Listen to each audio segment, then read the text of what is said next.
Así que, a ver, Sí, está grabando, profe. ¿estoy grabando? Bueno, entonces, dale, pongan el presente en el chat.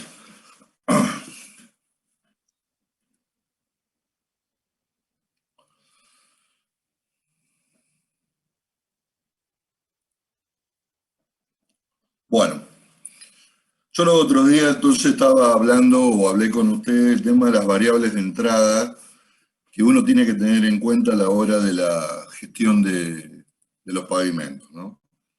Eh, ¿Qué pasó? Te dejó de compartir. A ver, vamos a la pantalla, ahí, Ahí está. listo.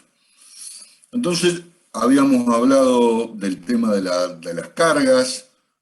Bueno, como toda obra de ingeniería, las cargas, nada más que acá las cargas son diferentes, las cargas son de tránsito, son de clima,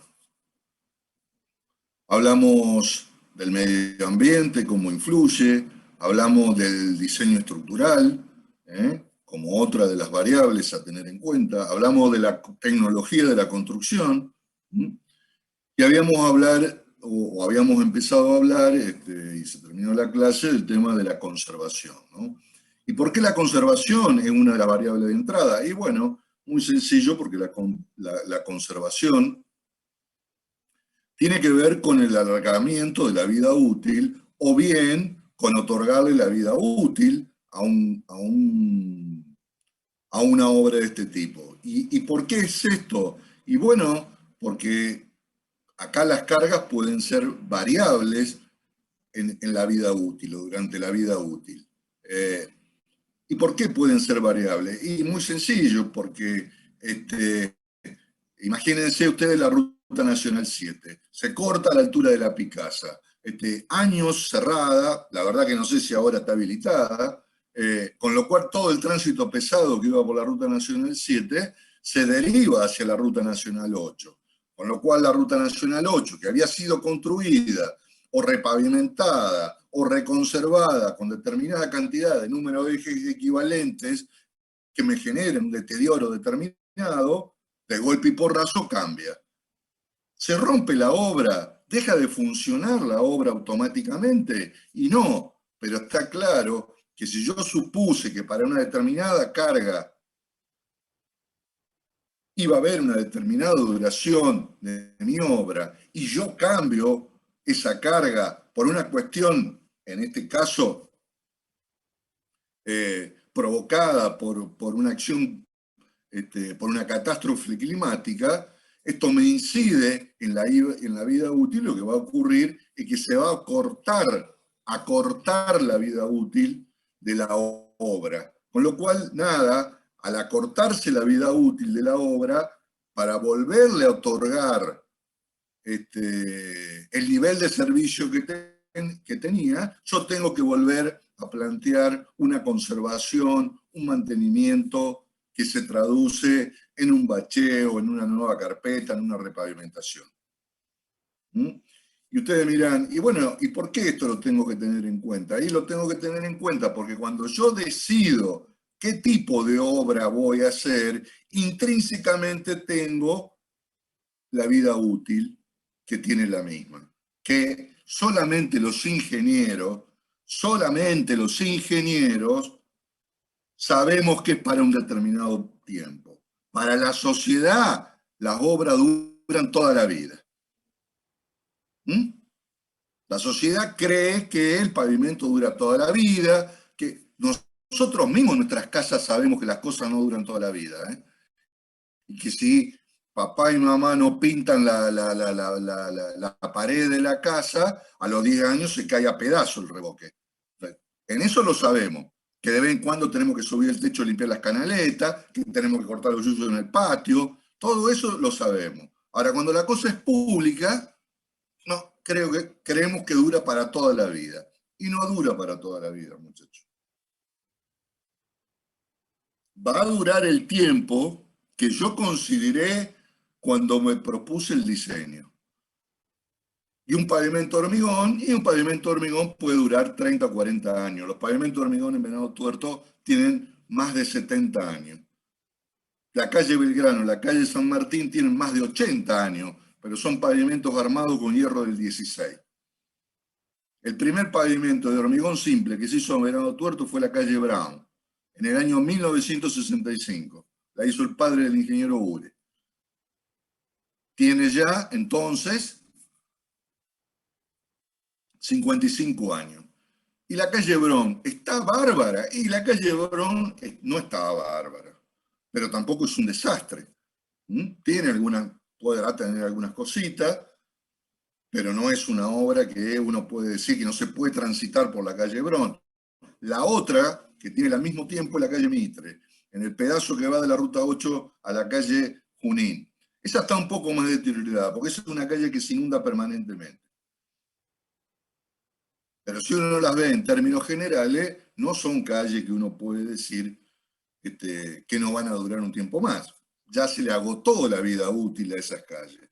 Los pavimentos flexibles duran un tiempo menor, pero va a depender del tipo de pavimento flexible. Si el pavimento flexible fue hecho con un concreto en caliente, si el concreto es en frío, si lo que se hizo fue un tratamiento, si lo que se hizo fue un micropavimento, o lo que se hizo fue una lechada asfáltica. O sea, los pavimentos asfálticos son de diferentes categorías y por ende tienen distinta vida útil. Por supuesto que también tienen distintos costos de inversión.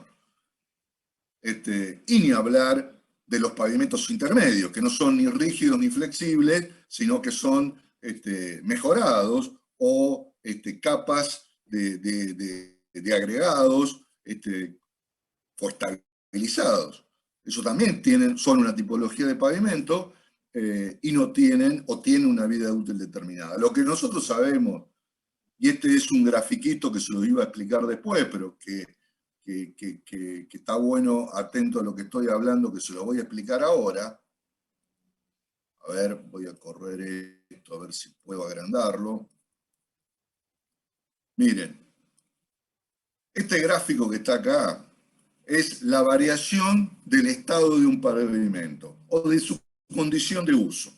Cuando un pavimento se inaugura, se termina de hacer, yo puedo considerar que mi pavimento está en el máximo del nivel de servicio que puede darle al usuario.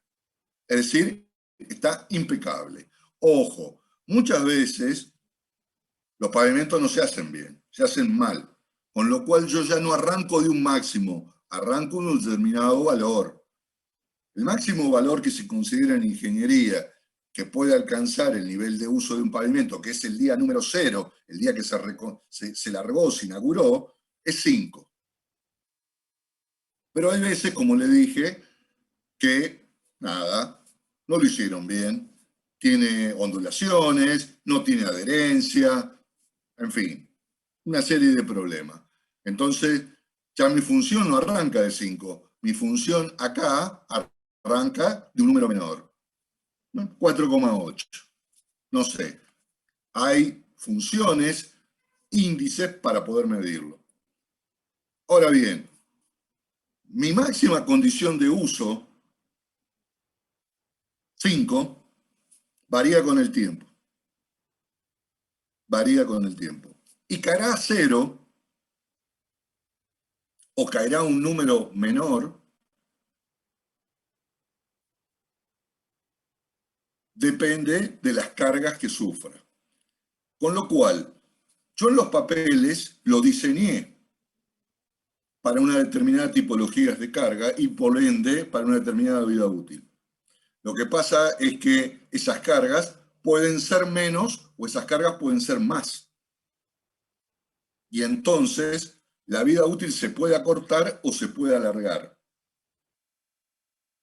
Esa vida útil está asociada al nivel de uso o a la función comportamiento. No nos olvidemos que los objetivos del pavimento son 2. Uno es la respuesta estructural, es decir, que el pavimento no se deforme ni se rompa.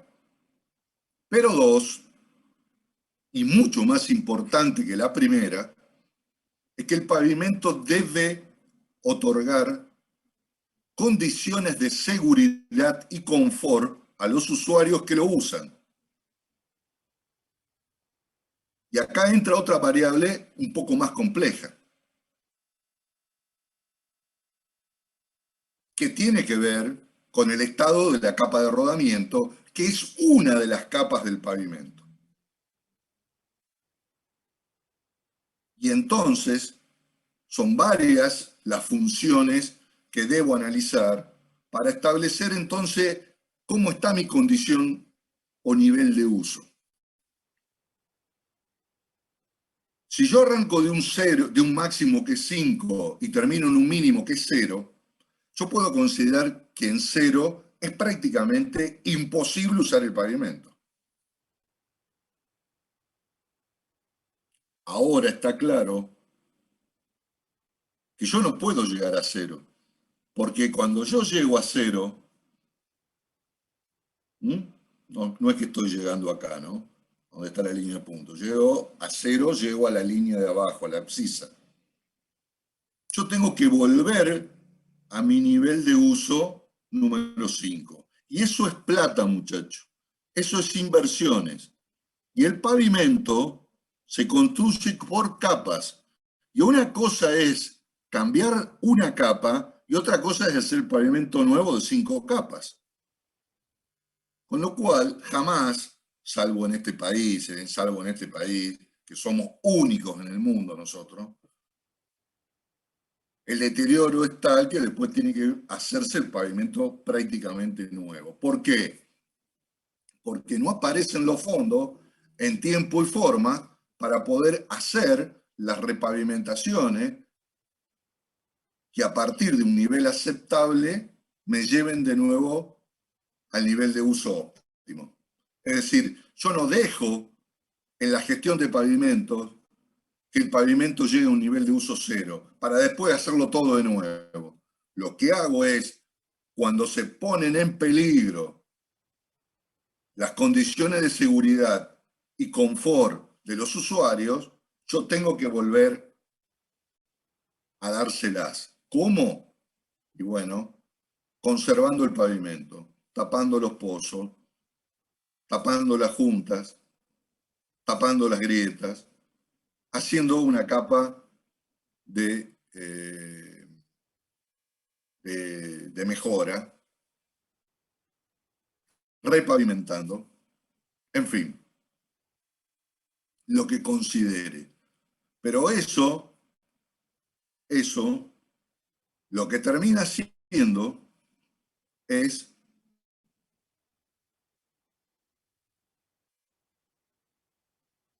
mejorando o cambiando la vida de mi proyecto, que no es la vida útil del pavimento. Si mi pavimento puede durar mucho más tiempo,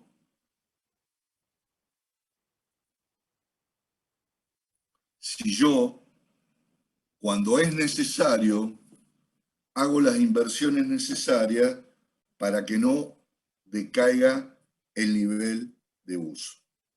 Por eso, como la gestión de pavimento no se termina en la construcción, sino que la gestión de pavimento y de cualquier infraestructura se termina cuando termina su vida útil, yo debo pensar claramente cuáles son mis técnicas de conservación. Cuáles son los equipos, cuáles son las técnicas, si voy a sellar fisura, si voy a bachear, si voy a hacer capas especiales, si voy a reciclar. Y esa es otra variable a tener en cuenta en la gestión. ¿Me quieren preguntar algo de esto? No, profe. No. Es decir, entonces, yo el pavimento lo uso, lo desgasto, Y para que vuelva a tener un estado óptimo, lo tengo que mantener. Si no, esta curva se viene acá a cero, y cuando llegue a cero, nada, no tengo más pavimento. Lo tengo que hacer de nuevo. Entonces, el costo de inversión de ir de 0 a 5 y el costo de inversión de ir, no sé, de 2 a 5 es completamente diferente. Es completamente diferente. Muy bien. Con estas variables que yo estuve hablando, paso a la segunda, o a la segunda parte del análisis, ¿no? Es decir, debo definir la estructura del pavimento. Debo definir cómo lo voy a hacer al pavimento. Ya dijimos que el pavimento, después lo vamos a refrescar al tema, es una estructura de capas, ¿no? Donde las más importantes, las más rígidas, están en la superficie, y a medida que voy bajando en el paquete estructural, esa rigidez va a ir disminuyendo hasta tener una relación con la capa de subrasante. Ya después de eso lo voy a explicar mucho mejor. Pero hay que definir la estructura. Por lo tanto, si es un sistema de capas, bueno, habrá que definir cuántas capas, si es una, si son dos, si son tres, si son cuatro. Y por supuesto, qué materiales lo componen. Eso es diseñar el pavimento. Diseñar un pavimento es establecer las capas, por ende los espesores de las capas. Si la capa 1 va a tener este espesor, la capa 2 este espesor, la capa 3 este espesor, y de qué materiales lo voy a hacer. Lo voy a hacer de hormigón, lo voy a hacer de asfalto, a la capa de rodamiento, a la base. La voy a hacer una base negra, le voy a hacer una base de aglomerado, le voy a hacer un suelo cemento, le voy a hacer un suelo cal, a la subbase. ¿Y de qué espesor? Eso en definitiva es diseñar un pavimento. No es otra cosa. Muy bien. Pero, para diseñar un pavimento, ya estuvimos viendo que no hay una sola variable que es la carga. Hay un montón de variables. Con lo cual, nada, hay un proceso de realimentación permanente de verificación a la hora de establecer el diseño. Aparecen las restricciones fuertes. Las restricciones en el diseño de pavimentos son fuertes. La primera restricción es el fondo disponible. Nunca tengo la guita para hacer lo mejor que puedo hacer. Nunca.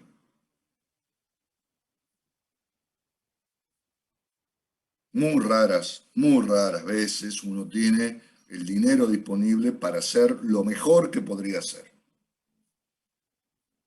Con lo cual, al haber restricción de pavimento, de dinero, bueno, automáticamente aparece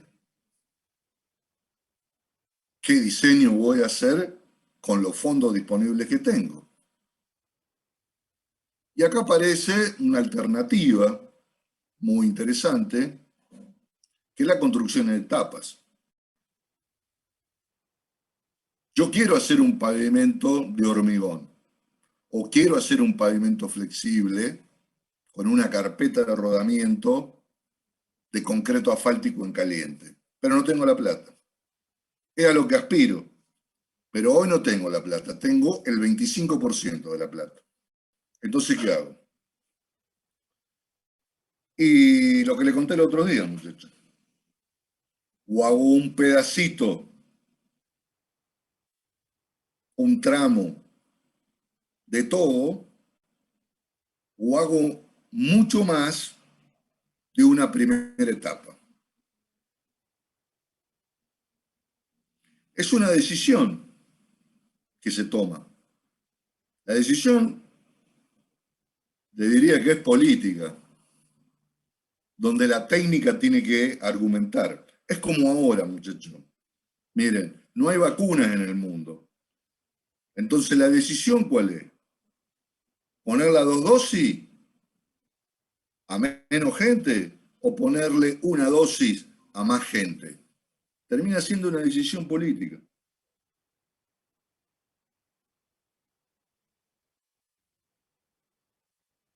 Donde los argumentos de esa decisión política son dadas por los técnicos. Y acá pasa más o menos lo mismo.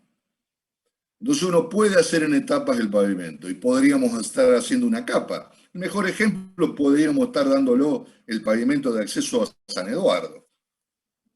Era un acceso de tierra, de calzada natural mejorada.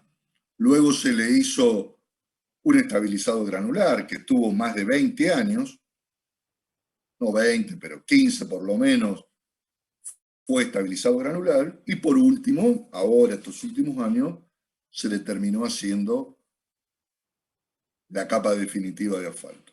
Es una alternativa válida ese análisis. Y está claro que ese análisis tiene que ver con lo que terminás diseñando posteriormente. En el caso de la piedra caliza en Venado Tuerto, que yo les contaba en la clase pasada,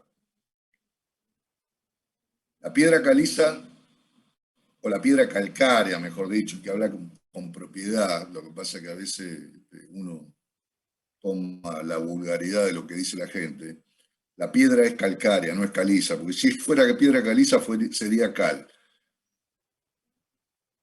Y para que una piedra calcárea se transforme en cal hay que calentarla a más de 800 grados. Mientras la piedra calcárea termina siendo una piedra, es decir, un inerte que no genera contaminación química, la piedra caliza sí lo es porque genera reacciones con el agua o bien podrá generar óxido o una serie de cuestiones. Esa piedra calcárea, cuando se puso en Venado Tuerto, solamente se puso como una capa de rodamiento. No se puso como una capa de estabilizado granular. Es decir, no se lo mezcló. Solamente era a los efectos de cubrir la tierra. Con lo cual, es una capa que por sí no otorga ningún aumento del punto de vista de la rigidez. Es decir, no sería posible tirar arriba de la capa esta que tenemos una carpeta de asfalto. ¿Por qué? Bueno, porque la piedra calcárea primero es una piedra que no tiene dureza, es una piedra que tiene poca trabazón, es decir, no reviste las condiciones para comportarse como una capa estructural. Ahora bien, los años de tirar piedra calcárea, está claro que cambiaron el terreno natural que teníamos en esta ciudad, que no es otra cosa que un suelo limoso, una 3, una 4, con un índice de plasticidad media, ¿no? No es un mal suelo para el tema pavimento, ¿eh? No es un mal suelo, tampoco es gran cosa. Cuando vos haces un pavimento rígido, lo podés fundar directamente. De hecho, la mayoría de las calles de Venado Tuerto son capas de hormigón simple arriba de una subrasante mejorada. Pero cuando hablo de mejorada, no estoy hablando que le agregan nada a esa capa, es decir, se la compacta. La única mejora que tiene esa capa de subrasante es que se compacta. Y arriba se le agregan 15 centímetros de hormigón, que es normalmente el ancho del pavimento urbano en la ciudad. Y con eso alcanza para resolver las cargas de tránsito y clima que tenemos en el ámbito urbano. Pero ya cuando tenemos camiones y ya la cosa no alcanza con eso, hay que hacer otras cosas, Y ahí el suelo, bueno, es bastante complejo y de hecho todos los pavimentos flexibles que tenemos, que nada, deben ser el 5 o el 6% de la cantidad de calles que tiene la ciudad.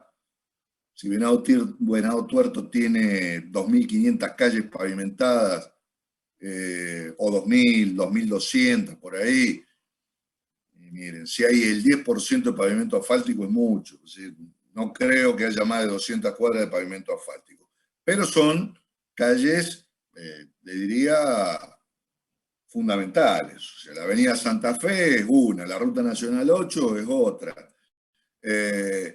Los accesos a barrios son otros. ¿Mm?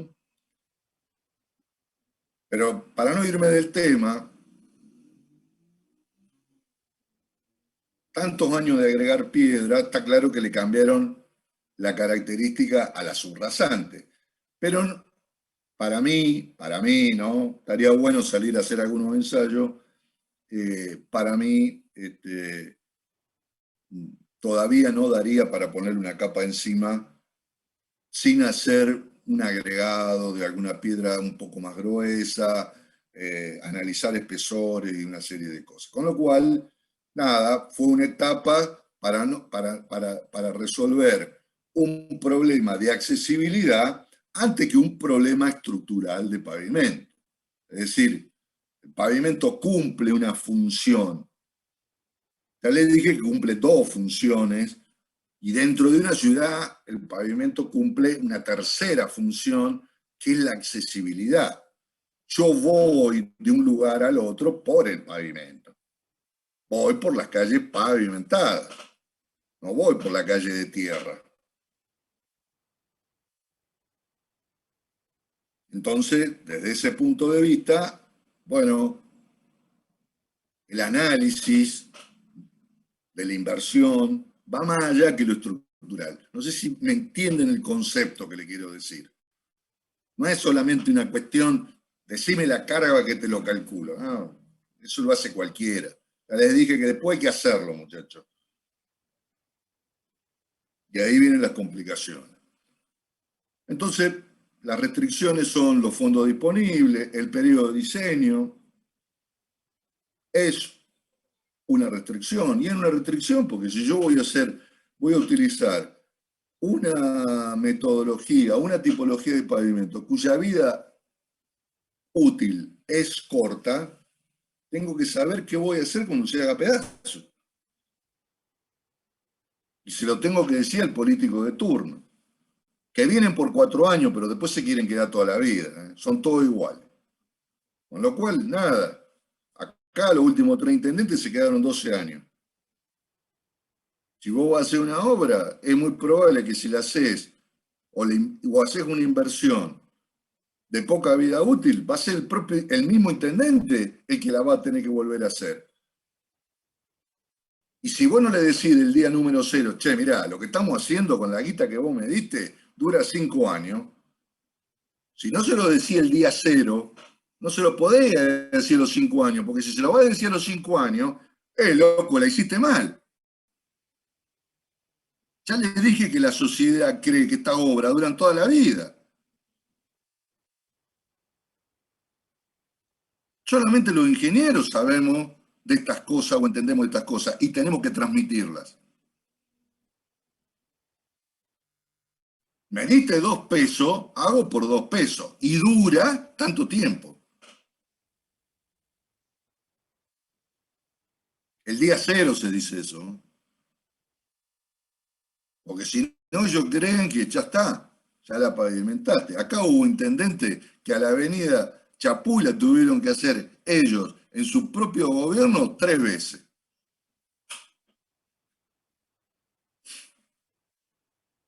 Pero bueno, era lo que se decidía en cada momento hacer. Miren, hace 2 años se decidió repavimentar la avenida Santa Fe en un tramo.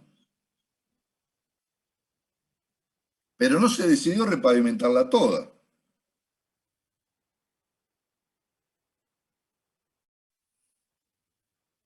Con lo cual hoy la avenida Santa Fe la agarrás allá en la ruta 33, cuando la recorres, te encontrás con distintos estados. Profe, Sí.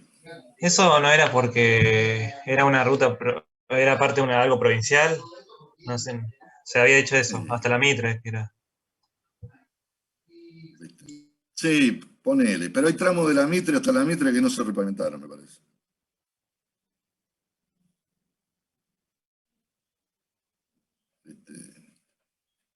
Ponele que sea así.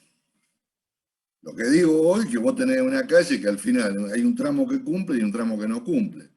Y el tramo que no cumple, que es el del Estado municipal, vamos a suponer que así como vos decís, que es así, sí, es así. De todas maneras, si la provincia ponía una guita para terminar hasta la Mitre, el municipio podría haber puesto una guita para terminarla como había que terminarla. O sea, no nos dan ni la cabeza ni las ganas para hacer esas cosas. Entonces, ¿qué hacemos? Ah, la provincia llegó hasta acá. Y el resto que lo pague Dios. Así pensamos los argentinos, así piensan los políticos de Argentina. ¿Mm? Somos egoístas, burros, somos todo lo que dicen que somos, muchachos. Y ahí tienen un ejemplo. A la guita alcanzó hasta ahí. No fueron capaces de decir, che, no podemos juntar unos mangos más, por lo menos para llegar hasta la vía. No, no. No hubo capacidad.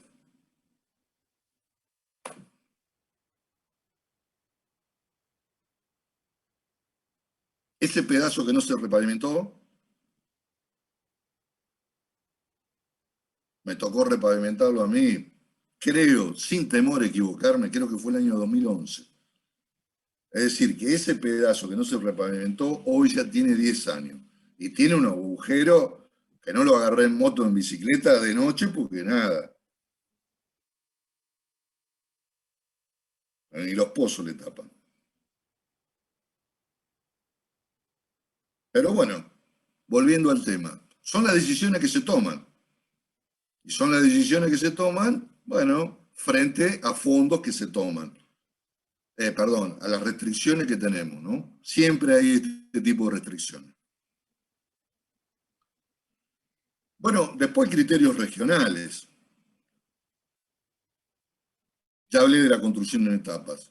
Los criterios regionales son criterios regionales que pueden hacer que vos, nada, si en Venado Tuerto el 90% de las calles son de hormigón y el 10% son de asfalto, es porque la ciudad tiene algo metido en la cabeza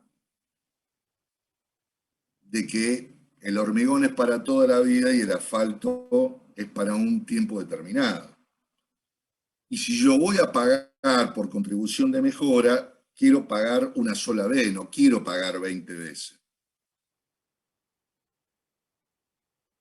Entonces el vecino no es muy afecto a que le hagan pavimento asfáltico. Yo lo que digo es que, nada, creo que hay que usar las dos alternativas. Creo que hay que tener los fondos para repavimentar cuando hay que repavimentar, pero está claro que si vos decidís hacer hormigón, bueno, tenés que saber que tenés un alto costo de inversión, que vas a tener un menor costo de mantenimiento y que si es asfalto es al revés. Vas a tener un menor costo de inversión, pero vas a tener un costo mayor de mantenimiento. Después vos vas pero eso es Venado Tuerto, que te aclaro que tiene un déficit de pavimento de aproximadamente unas 800 cuadras. Es decir, Venado Tuerto, lo más atrasado que tiene en infraestructura es el pavimento. Por lo tanto, pensar que la solución para ponernos, no sé, digo al día, no digo al día porque la inversión es millonaria, pero sí, qué sé yo, alcanzar la tasa de crecimiento poblacional, es decir, que si tenemos un 1% de crecimiento anual de personas, bueno, tengamos un crecimiento de 1% anual de cuadras de pavimento. Miren lo que estoy diciendo. Es decir, que si tengo 2.000 cuadras de pavimento, el 1%, ¿cuánto es?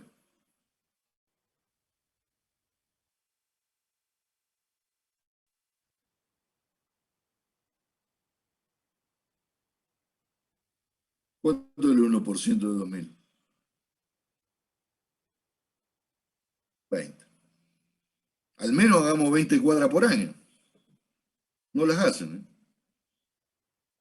El año pasado creo que hicieron 2 y el anteaño pasado no sé si hicieron 10. No se hace ni el 1%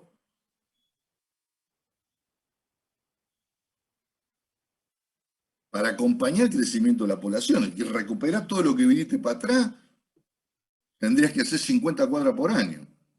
En Venado. No se hace.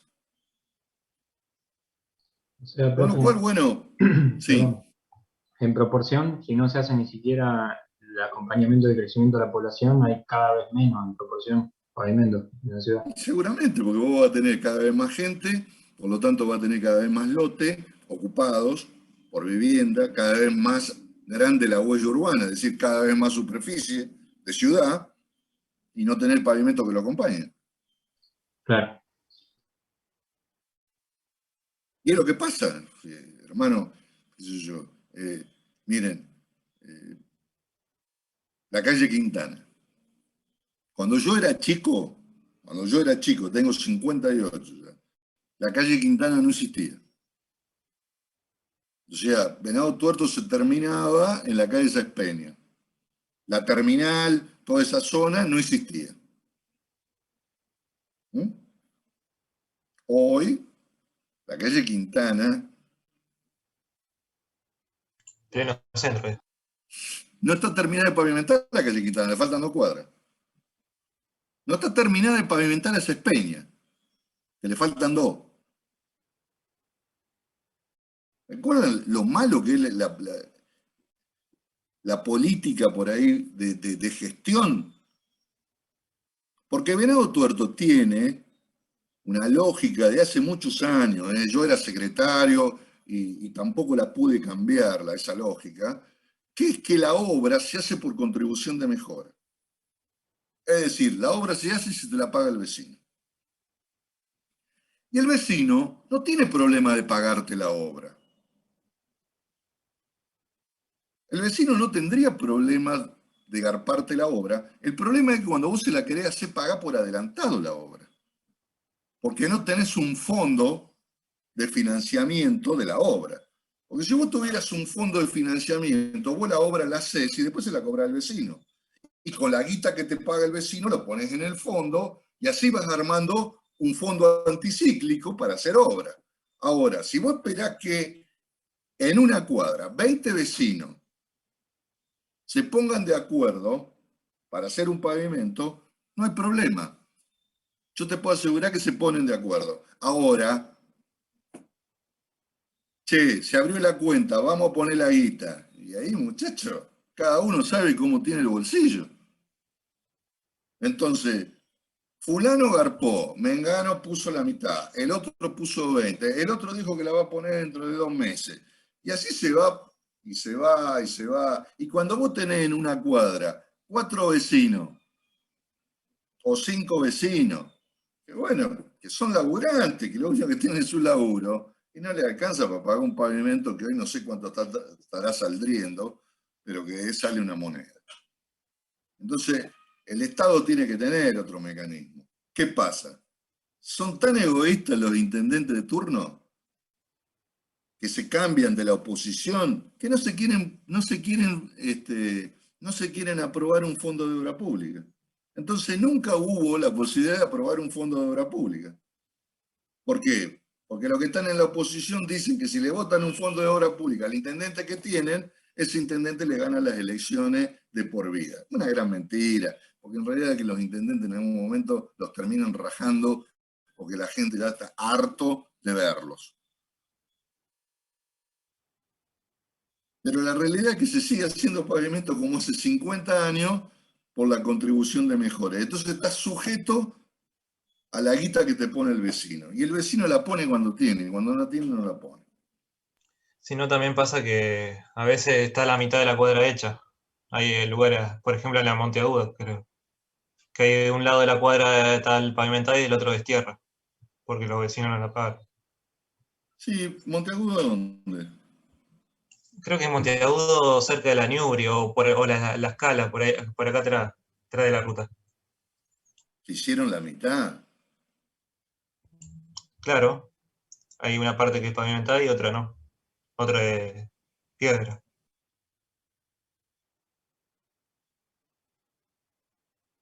Eso existe, pero no sé si es por eso que vos me decís, pero yo hace rato que no voy. Sería el colmo que hayan hecho la mitad, ¿me entendés?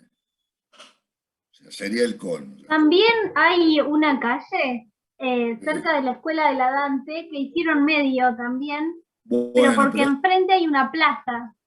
bueno, sí, hay una plaza. Ahora te voy a explicar, porque esa la hice yo.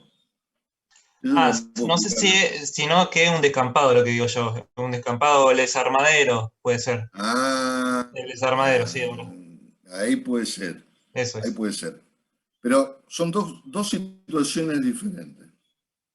Te voy a decir por qué.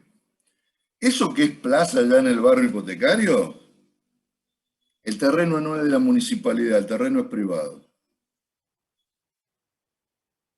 Entonces, ¿qué pasó? Esa obra se hizo por licitación pública con un crédito de lo que se llamaba el Banco BID. Entonces, cuando se decidió hacer esa obra, aparece, cuando vos le querés cobrar al vecino, lo que se llama el registro de aceptación. Es decir, vos haces una obra con un crédito, pero vos querés que el vecino te lo pague para hacer un fondo anticíclico para devolver el crédito, en este caso. Vos al vecino vas y le propones esto y el vecino te lo tiene que aceptar. En esa época se llamaba registro de oposición, ahora se llama registro de aceptación. Antes, o sea, vos medías lo que se oponían y ahora medís lo que se aceptan. Si vos no tenés nadie que te firmen y te acepte, vos no podés hacer la obra porque como el tipo no la hizo, no te la aceptó, puede negarse a pagársela. Es bastante discutible este tema, porque vos cuando haces una obra automáticamente estás generando la base imponible. Porque si no, ese tipo se niega y entonces se niega el crecimiento de la ciudad. Entonces vos tenés otro dilema, pero aparece el tema de la guita. Está claro que si vos estás poniendo ahí una obra frente a alguien que no te la va a pagar, estás dejando de hacer obra en otro lugar que otro sí te la pagaría. Entonces ahí empezó esa restricción y ese terreno que hoy vos decís que es plaza, en esa época cuando se hizo el pavimento no era plaza. La plaza se hizo después. Y ahí se decidió hacer, ahí decidí, vamos a ponerlo bien, decidí hacer medio calzada. Pensando que si la plaza era del municipio, después nada, la tiene que pagar la municipalidad. Bueno, la municipalidad nunca la paga. Yo fui secretario de Obras Públicas hasta el 2008, es decir, hace 12 años que no terminé, que no estaba más en Obras Públicas. Entonces, no se hizo. Lo que me decís de la calle Monteagudo, la verdad lo voy a ir a ver, porque sería ya una cosa increíble, porque ese sí tiene dueño, y el dueño está podrido en guita, que es Caracarray. Si hicieron una mitad de cuadra, la verdad, es para asesinarlo dentro de la municipalidad. Porque bien podrían haber hecho la calle, declararla de interés público, el pago obligatorio, y entonces el vecino no se niega. Ah, no me la querés adelantada, bueno, dámela después, pero yo te la cobro, y a partir si no me la querés pagar, y bueno, me pagará con intereses. La verdad la voy a ir a ver a Monteagudo, esa que vos decís. A ver si es esa, ¿eh? Porque si no sería para agarrarlo a lo que hicieron eso, es para pegarle un boleo y llevarlos a la luna. Hay otra que están haciendo también, que hace años, no hacen las bocacalles. Hacen las calles y no hacen las bocacalles. ¿Mm? ¿Por qué? Porque la bocacalle lleva 20% de hormigón de una calle. Entonces, ¿qué hacen? Se ahorran la bocacalle. Todo esa es porquería de guita. porquería de guita y lo que yo digo siempre, ingenieros en la municipalidad o ingenieras que no tienen lo que tienen que tener. Porque también, muchachos, hay que tener lo que hay que tener, ¿eh? Para imponerte frente a los pelotudos que hacen fila en este país. Cada segundo nace uno. Entonces, si vos sos un dócil, aceptás hacer calle y no hacer boca calle. ¿Aceptás hacer media cuadra en un lado y media cuadra del otro? No. Hay justificativos y hay cosas que no son justificativas. Pero, si yo soy ingeniero, soy secretario de Obra Pública, la decisión es, la calle la hago entera. Y si la hago por la mitad, es una decisión concreta que se toma. Si vos no la vas a cobrar nunca, porque es zona rural, por ejemplo, el tipo no está obligado, que es lo que pasa en algunas calles, por ejemplo, en la República de Irlanda, que de un lado es ciudad y del otro lado es campo, y ahí te creo que puede aparecer una media calzada. O esa que yo te dije de la plaza, que era un descampado que no tenía dueño, y esa plata se hizo con un crédito, y vos tenías que asegurar la devolución, por lo tanto necesitaba que la gente te lo pagara. Puede haber otros casos donde se hicieron medias calzadas y que quedaron, yo ahora no me acuerdo, pero hay muchas en Venado media calzadas. Pero cuando vos tenés que hacer una obra por contribución de mejora y el de enfrente se te negó y hace años que tiene ese lote lleno de porquería, hermano, andá a buscarte una ordenanza, declarar de interés público y pago obligatorio y se terminó. La sé y cuando la hiciste, después le mandás la boleta. Quédate bien tranquilo que ese te la va a pagar. Si le vende fierro a la municipalidad a los pavotes, la paga con fierro. Pero esta hay que usarla.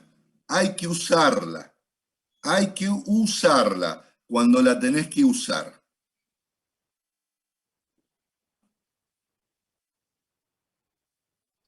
El otro tema. Perdón, profe. Hay otra también, la que he pasado, la Heterovich, también tiene media calzada más. Bueno, Esa la no tiene. Heterovich no es media calzada. Vos me decís la Heterovich allá, la bajada de la ruta. A la bajada de la ruta, sí. No No sé si es media calzada, pero es No, ese es un angosta. pavimento fino. ¿Ah? Es un pavimento que debe tener, no sé, ponerle que tenga 3 metros 4 de ancho. Y eso es así porque, nada, a lo mejor vos bajás y vas hasta el country de Luis Fuerza. Tiene 2 zanjones infernales a los costados de esa calle. Y esa calle está mucho más levantada que las viviendas que están a los costados. No sé si prestaste atención. Esa calle está hecha desde hace muchísimos años. Yo entré en el año 1990 en la municipalidad y esa calle ya estaba hecha. Entonces, ¿para qué hicieron esa calle? Yo creo que ese era el acceso a una fábrica ahí que había ahí, que era la cartonera de... Oh, no me va a salir el apellido de este tipo. Entonces hicieron ese acceso, pero es un acceso que ya te digo, está levantado, todas las casas que están a los frentes quedaron bajas, con lo cual ahora hacer el pavimento ahí es complicadito porque eso te genera un dique, y lo que terminaron haciendo es una calzada, digamos, es una media calzada, sí, es la mitad de una calzada completa, pero digamos que es una trocha fina, lo que es eso.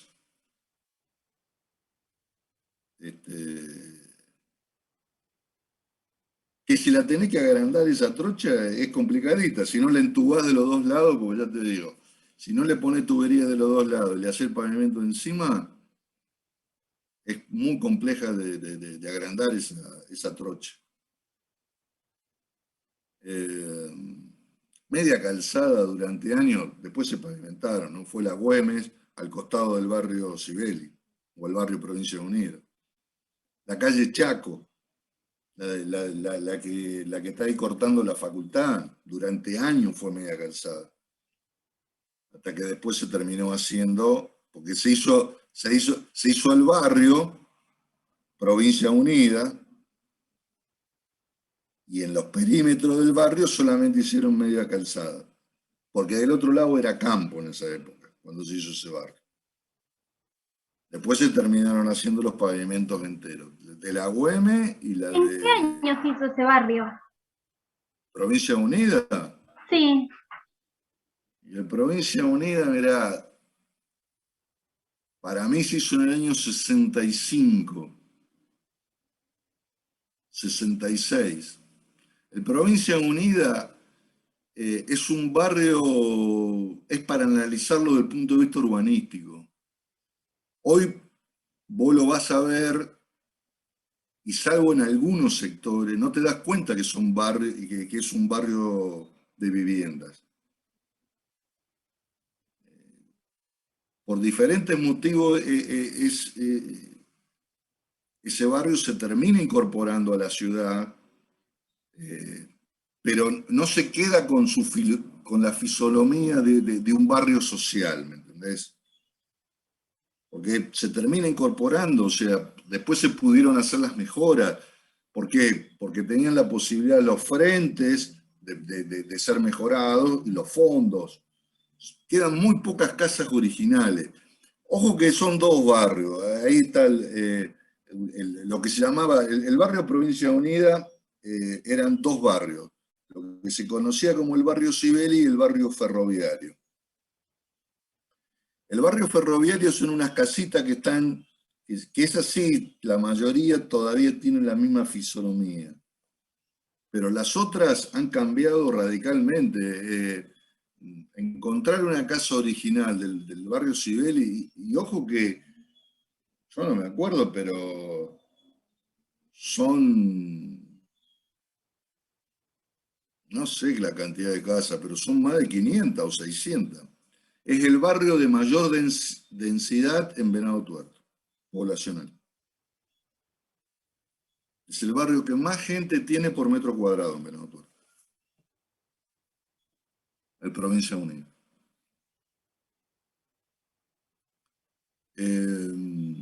¿A dónde estaba yo hablando? Ya me perdí. Bueno, sigamos con esto.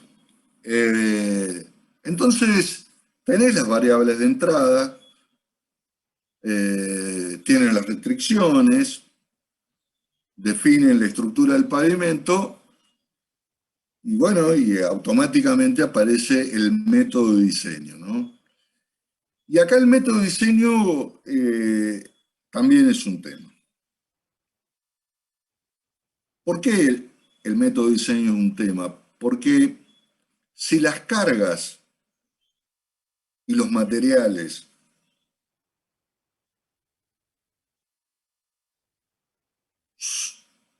y la tecnología también podríamos hablar, pero en un menor término, si las cargas y los materiales, y las cargas son el tránsito y el clima, los métodos de diseño son variables básicamente por estos dos motivos. Entonces, como en todo, los que hicieron los métodos, nada, no son de Argentina. Son alemanes, son franceses, son norteamericanos, son ingleses, son rusos. Entonces, las variables de las fórmulas tienen una alta incidencia de esas componentes, pero que eran componentes locales. Entonces, cuando vos las tenés que traspolar a otro lugar, y la cosa se complica, no es tan sencilla, porque nosotros no tenemos el clima de Rusia, ni de Estados Unidos. Entonces, hay muchísimos métodos de pavimento. Acá aparecen varios que después lo vamos a ver, pero por ejemplo aparecen los métodos nacionales o método catálogo. ¿Y qué es el método nacional o método catálogo? Nada. Los países son tan chicos que no hay problema para analizar todo el país desde el punto de vista de los materiales disponibles y del clima disponible. España, Italia, Francia, son como la provincia de Buenos Aires. Uruguay es como la provincia de Santa Fe. Nosotros no tenemos dimensión de eso. Deberíamos tenerla. Porque después cuando nos comparamos, no somos iguales. España tiene la misma cantidad de habitantes que nosotros. Pero España es grande como la provincia de Buenos Aires. Entonces, ¿cómo no va a ser fácil hacer un tren bala? Acá nosotros no tenemos nada, ¿no? No quiero compararme desde ese punto de vista, pero lo que le quiero decir es que hay que tener idea de la magnitud. Entonces, ¿qué tienen estos tipos? Tienen un catálogo que dice que, estoy en Murcia, y la temperatura son 28 grados en los últimos 50 años. ¿Y qué materiales tengo? Y tengo cantera de tal cosa, y listo, entonces tengo que hacer este pavimento, 12 centímetros de este, 15 de este y 15 de este. Ese es todo el método de cálculo. Lo único que hacen los ingenieros es ir a un catálogo y elegir.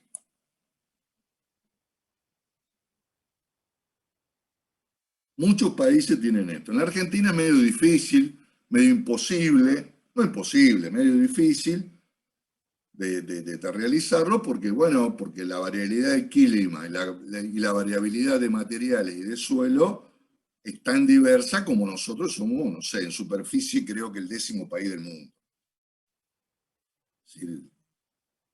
Nosotros somos muy grandes para la cantidad de gente que hay. Eso es uno de los problemas estructurales de la Argentina, que no te lo cuenta nadie, ¿eh? O sea, acá se habla de un montón de boludeces, pero no se habla de lo que hay que hablar. Y la verdad, la realidad es que los argentinos somos pocos para la superficie que tenemos. Entonces después no tenemos volumen para bancar lo que hay que bancar. Pero hay provincias que esto lo tendrían que tener resuelto, ¿me entendés? O sea, y no estoy hablando de la provincia de Buenos Aires, pero Santa Fe, Córdoba, Buenos Aires son provincias que tendrían que estar en un nivel de infraestructura de primer mundo, y sin embargo no es así. ¿Por qué? Y bueno, porque la densidad y la riqueza y el tamaño lo ameritan. Pero si yo les digo a ustedes que Italia es como Santa Fe, un poquito más grande, y en Italia viven 54 palos, y acá en Santa Fe vienen 3,5 palos, imagínense lo que son ustedes, 55 palos pagando impuestos para una superficie que no. Esto es como querer comparar la carga impositiva de Buenos Aires, la carga impositiva de Rosario con la carga impositiva de Venado Tuerto. En Buenos Aires tenés un edificio que tiene 10 metros de frente, o sea, tiene 10 metros de pavimento, tiene 10 metros de caño de gas, 10 metros de caño de cloaca, 10 metros de caño de cable de electricidad. Pero el edificio tiene 25 pisos y 10 departamentos por piso. Es decir, viven 250 familias que garpan por 10 metros de frente. Y acá en Venado Tuerto tenemos una familia que garpa por 10 metros de frente. ¿Hay una diferencia, muchachos? ¿O no hay una diferencia?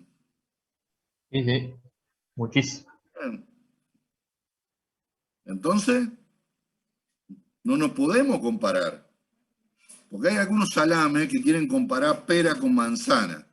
Peor, pera con mandarina o pera con salamines. No. El costo de inversión de infraestructura en una ciudad como la nuestra es completamente diferente a una ciudad de este tamaño. Tienen otros problemas, ¿eh? Ojo. No es que es cuando yo hablo cuando quiero comparar una cosita con la otra. Tienen un montón de problemas, porque después, cuando vos tenés que ir con la electricidad a ese departamento de ese edificio, no podés ir con el mismo cable con que vas acá en Venado. Después, cuando te bajan esas 400 familias a la calle, decime qué carajo haces con los autos. Decime cómo haces para moverte. Hay otros problemas que lo genera la masividad de la gente, que lo genera la densidad poblacional. Después los tenés que mover, los tenés que transportar. Ese es el gran despiole que tienen. El gran despiole de la ciudad de Buenos Aires.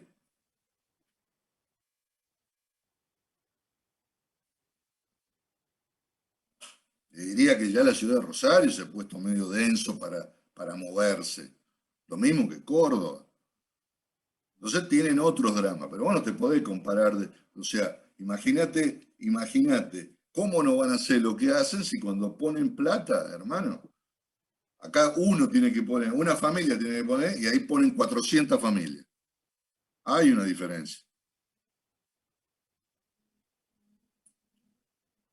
Lo mismo pasa con esta historia. Hay una diferencia. Nosotros cuando pensamos en una ruta nacional como la 7, y la ruta nacional 7 tiene la 9, que creo que es la más larga de Argentina, debe tener 1000 kilómetros.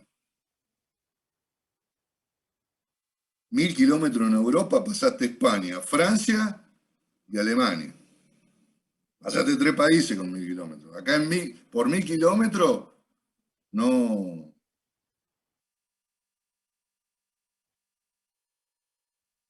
Para un lado, no sé si llega a la frontera.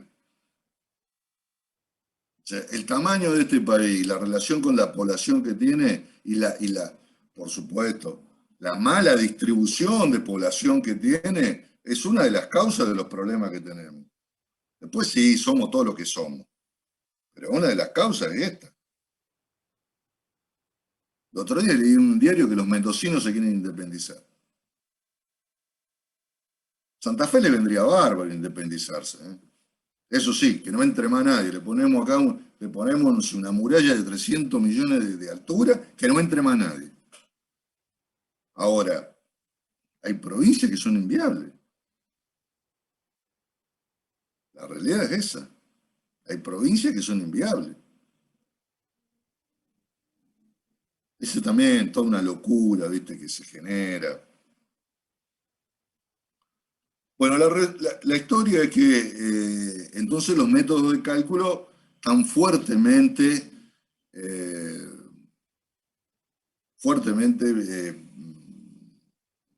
influidos por las condiciones locales. El método ASTO, que es un método internacional, se ha transformado en un método internacional, es un método hecho por los yanquis, donde ellos, ¿qué hacían?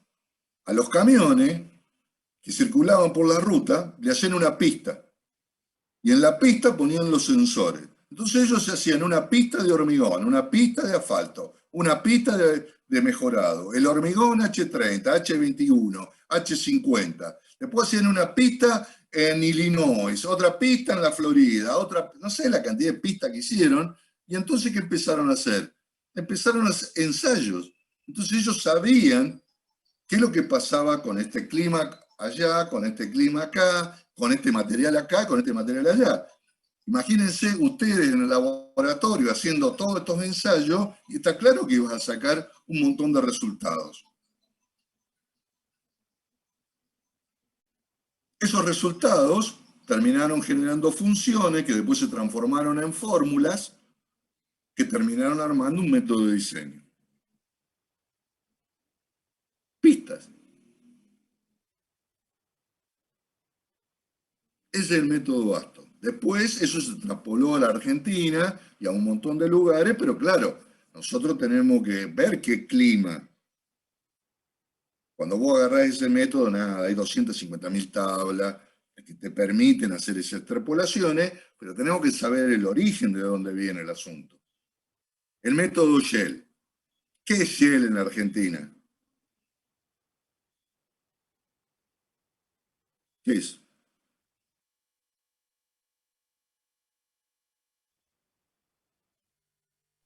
¿Qué tiene? La estación de servicio, claro. Shell es la compañía, fíjense, ahora le voy a tirar otra, de este gran mundo, ¿no? Shell es una compañía holandesa. Díganme dónde tiene petróleo Holanda. En África Sin debe tener. embargo, no lo tienen en África. En una época puede ser. ¿Saben dónde lo tienen? ¿Qué sacan del 3 mar? islas del Caribe. Ah, 3 islas del Caribe. Aruba, Curazao y Saint Christopher, no sé, una de esas. De ahí sacan el petróleo. Y son una de las compañías mundiales de cosas, sin petróleo. Petróleo sacado de las colonias. Y después, bueno, de toda la inmundicia de las guerras, ¿no? ¿Qué hicieron ellos? Ellos destilaban el asfalto, perdón, el petróleo para el combustible. Bueno, el asfalto es, hasta un momento determinado, fue el residuo de la destilación del petróleo. Es decir, vos sacás la nafta, primero sacás la nafta de octanaje no sé cuánto, después sacás la otra, después sacás la super, la infinia, sacás la común, que ya no existe más, sacás el querosén, sacás el gasoil, sacás la pintura, sacás los aceites, sacás el fuel oil, volvés a pasar el residuo para volver a sacar cosas, y de lo que queda, eso es asfalto. Entonces, necesitaban vender el asfalto estos tipos. Tenían la refinería de petróleo. Necesitaban vender asfalto. Entonces, ¿qué hicieron? Bueno, si el asfalto se empezó a usar para pavimento, lo mejor es, démosle a los ingenieros un método para calcularlo. Entonces, el método Shell es un método de la compañía Shell hecho para favorecer la utilización del asfalto en la construcción de pavimento. Eso es. El método Shell es usado en Argentina para pavimento flexible, pero bueno, es, como digo yo siempre, o sea, si los pavimentos no se rompían en el año 50, calculado con un método, no se van a romper ahora tampoco. Métodos cambian porque cambian algunas consideraciones, pero bueno, si vos calculás con un método viejo, no te va a salir mal el cálculo. A lo sumo lo estarás dimensionando demasiado al lado de la seguridad.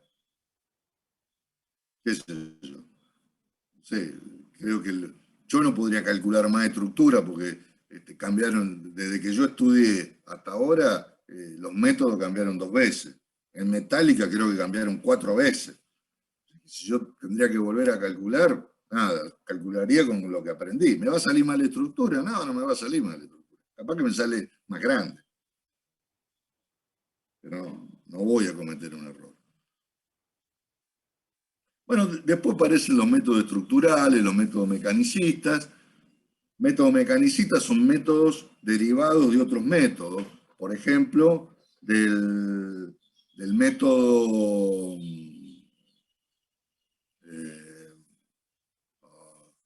del método CBR.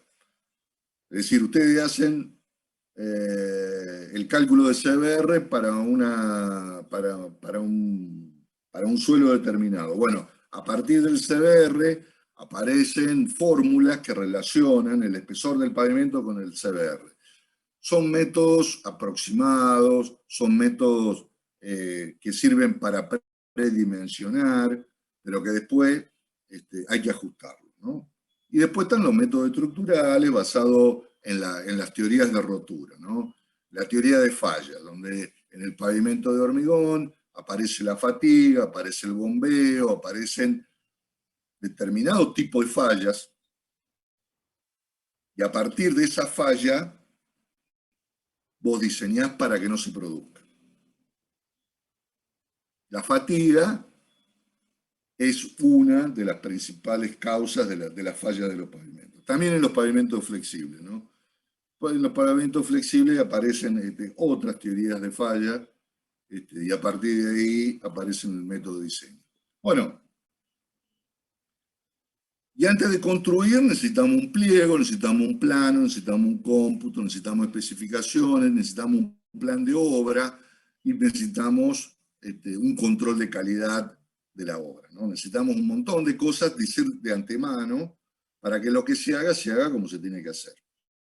Esto ustedes lo están empezando a ver en la organización de obras, pero en definitiva toda obra tiene esta cuestión, ¿no? Un pliego que se dice cómo, cuándo, con qué, de qué manera se hacen las cosas. Porque si no, viene la libre interpretación. Hay que hacer una pared. Muy bien. ¿De qué espesor? ¿De qué altura? ¿De qué ancho? ¿Con qué material? ¿Va revocada? ¿No va revocada?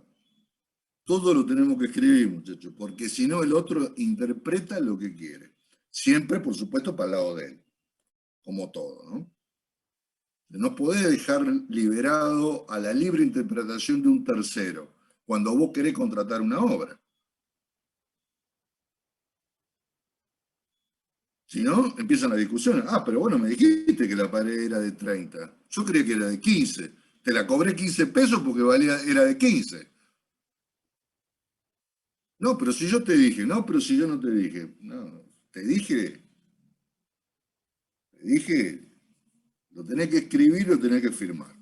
Eso es un pliego de especificación. Los ingenieros tienen que saber hacerlos y tienen que saber interpretarlos, porque es la Biblia de la obra, el pliego. Hace rato que no conozco ingenieros graduados de la universidad que sepan hacer pliego. Después se van a laburar a la función pública.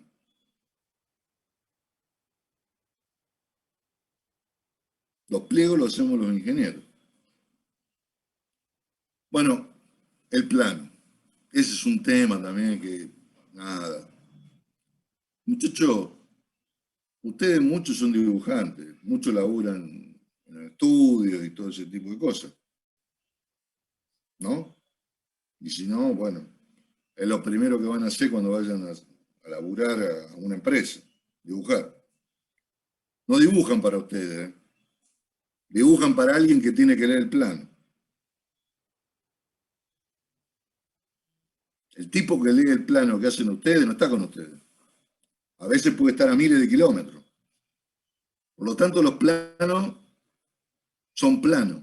Hay que hacerlo como corresponde. Hay que ponerle los detalles que corresponde. Hay que ponerle todas las medidas. Porque en definitiva, lo tiene que agarrar otro tipo que lo tiene que leer, lo tiene que entender. Entonces no es cualquier cosa. Ustedes no le dan mucha pelota a ese tema, ¿viste? Protestan, le copian al otro, los detalles de Ferrari, todas esas cositas que yo sé que hacen, y no se calientan en perder media hora en hacer las cosas. Bueno, yo les aclaro que una de las primeras salidas que van a tener cuando vayan a laburar online, le van a hacer laburar, le van a hacer planos. Y si no, se los van a hacer leer los planos para poder hacer las cosas. Por lo tanto, si el plano está incompleto, otra vez la misma historia. El libre albedrío de lo que y yo lo interpreto. Si yo en el plano no le pongo que la pared es de ladrillo común, asentada en un mortero de tanto por tanto, de tanto espesor, interpretan lo que se le antoja. La pared es de aire, puede decir el tipo.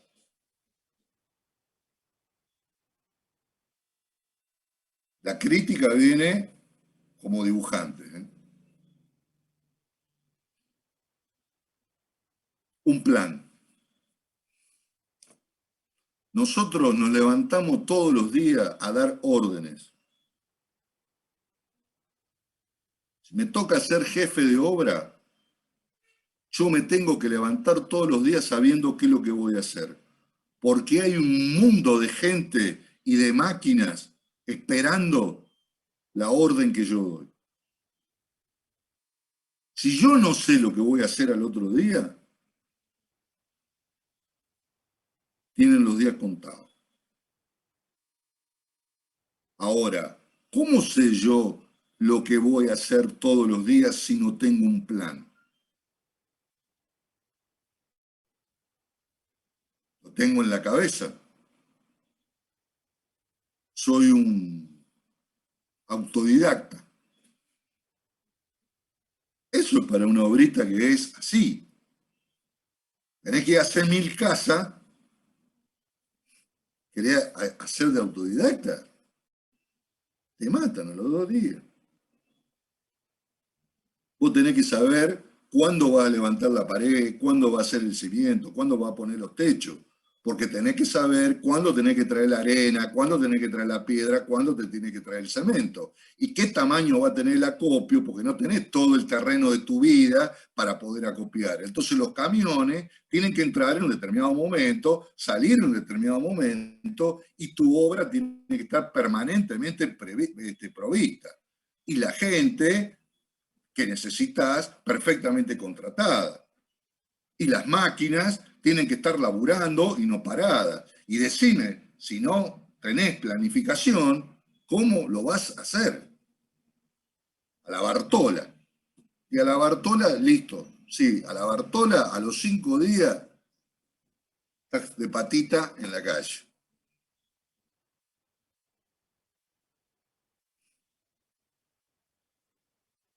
De patitas en la calle.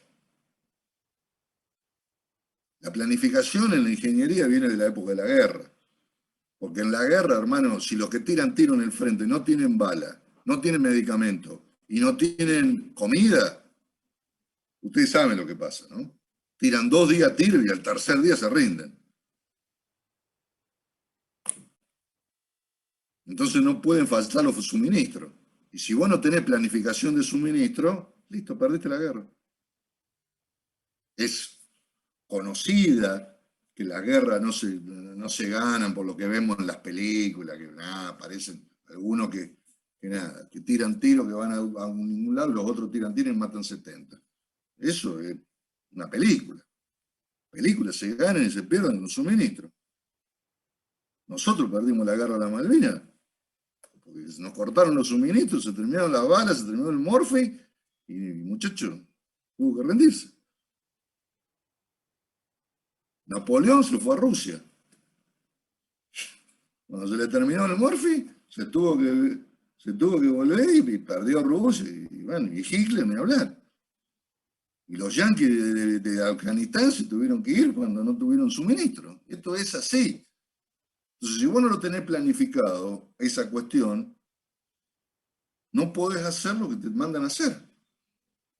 Los métodos de planificación de la ingeniería están basados en los métodos de programación fundamentalmente de la Segunda Guerra Mundial.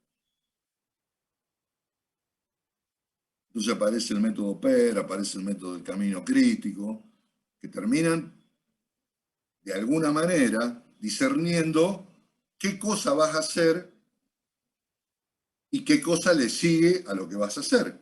Es decir, ponés actividades unas atrás de otras, tratando de que esas actividades, cuando estén concatenadas, te den el menor plazo posible de ejecución. Y una vez que vos pusiste esas actividades, vos sabés que esas actividades tienen involucrados recursos. Los recursos son la mano de obra, la máquina y los materiales. En fin, de los 3 es la plata. Con lo cual tenés 4 recursos perfectamente planificados. Sabés cuándo entra la gente, cuándo sale, cuándo entran las máquinas, cuándo salen, cuándo entran los materiales y cuándo sale, y por ende sabés cuál es el flujo de guita que tenés en cada momento. Pero eso se hace antes de la obra, no durante la obra. Porque si lo haces durante la obra, listo, está afinado. Vos tenés que tener tiempo de poder reformular si te equivocaste o si te apareció un imprevisto. Pero eso lo haces con un plan anterior, no con un plan posterior. El plan lo tenés que tener antes. Esto es bastante común de los argentinos, que somos autodidactas. Nosotros, bla, bla, bla, bla, viri, viri, viri, viri. Y después, ¿cómo? ¿Cómo? No sé. En la obra es fundamental. En las obras de magnitud es fundamental. En una obra, a ver, en un edificio es fundamental. Estoy hablando de una obra relativamente pequeña, un edificio, una obra pequeña. Hay obras, son una ruta, es una mega obra, una autopista. Tenés que saber cuándo entran los camiones de piedra, cuándo salen, cuándo viene el cemento, cuándo sale. Tenés que saber todo. Y eso lo tenés que planificar. Y después viene la calidad de la obra. La tenés que hacer bien porque el pliego te dice que si la haces mal, te penalizan. Después viene la cometa, esa es otra historia. Hacerte el boludo y no controlar lo que tenés que controlar. Ese es el quid de la cuestión de la corrupción en la obra pública. La corrupción está ahí, muchachos, en la falta de control. O no en la falta de control, o hacerme el OPA en el control. Ya se lo expliqué el otro día. Ahí está el asunto. Entonces, si vos haces un pliego y ese pliego adolece de controles, pero a su vez después, cuando tenés la obra, no obligás a hacer esos controles, y lo que es peor, una vez que tenés los resultados, no aplicás lo que dice el pliego, ahí está la corrupción de la obra pública. Porque entre pagar 500 millones de pesos de multa y te doy 25 palos a vos, te compro 2 camionetas, un departamento y un auto y te mando a tu casa. Tal cual como se los digo, ¿eh? Eso es lo que termina pasando.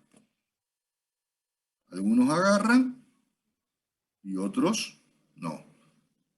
Y ojo, que no es que te van a venir a aplaudir si no agarrás, ¿eh?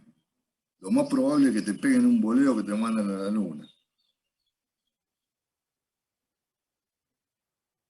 Con esto no estoy diciendo que están obligados a agarrar, pero sepan que en un país como el nuestro, como la mayoría de los países, ojo, esto no pasa en Argentina solamente, esto pasa en todos lados. Siempre hay uno arriba de ustedes que, nada, no se sabe si está con vos o está con el otro. Entonces vos te parás en una posición donde sos irreductible, hacés lo que tenés que hacer y a lo mejor el de arriba está enganchado. Che, fulanito está parado que no quiere hacer nada, ¿eh? Me está jodiendo. ¿Por qué no hacemos algo? Y fulanito pasó de la obra A a la obra B, no se sabe por qué. Ah, no, porque te estoy premiando, te estoy mandando. O te estoy mandando a tu casa porque, y vos no sabés por qué te mandan. Y bueno, eso es lo que pasa en la realidad. Eso pasa en la realidad. Así que cuando les toque, nada, tienen mi número de teléfono, por lo menos para preguntarme, Dago, me pasa esto, ¿qué hago? Y yo le podré explicar, no yo, hay varios, muchos, la mayoría de mi edad, no digo que hemos pasado por estas cosas, porque también tenés que estar en el lugar, en el momento adecuado, no adecuado, en el momento justo de estas cosas. Si vos no fuiste jefe de obra y no te pasó nunca, si vos no estuviste a cargo de una obra importante, de un pliego de licitación y no te pasó nunca. La realidad es esa. Hay veces que no te pasa nunca esto, pero si están involucrados en determinado tipo de obras, y si no les toca a ustedes, le va a tocar el compañero o el que está más arriba. Es un tema que anda dando vuelta. Ojalá se termine, ojalá todos podamos hacer lo que debemos hacer, ser honestos, ser absolutamente consecuentes con nuestra profesión, ser idóneos. Si me toca controlar, si me toca que me controlen, dejarme controlar. Pero bueno, le quiero decir que no es así. No es así. Y hay millones de maneras de hacer porquerías a través de un pliego, a través de un pliego.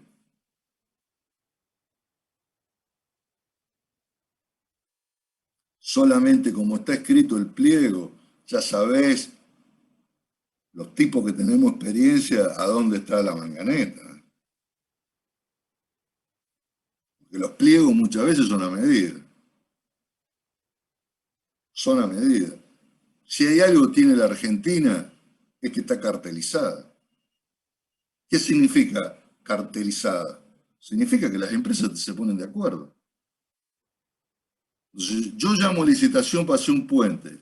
El puente vale 100 pesos. Se presentan 10 empresas. Están cartelizadas. Es decir, están asociadas.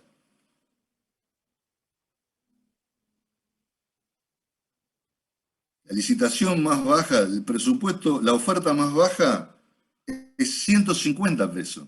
Y las otras 9 por encima de los 150. La obra vale 100.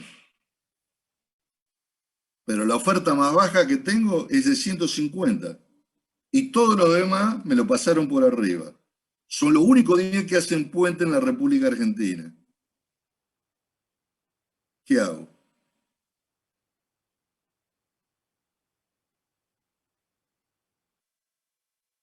¿Qué hago?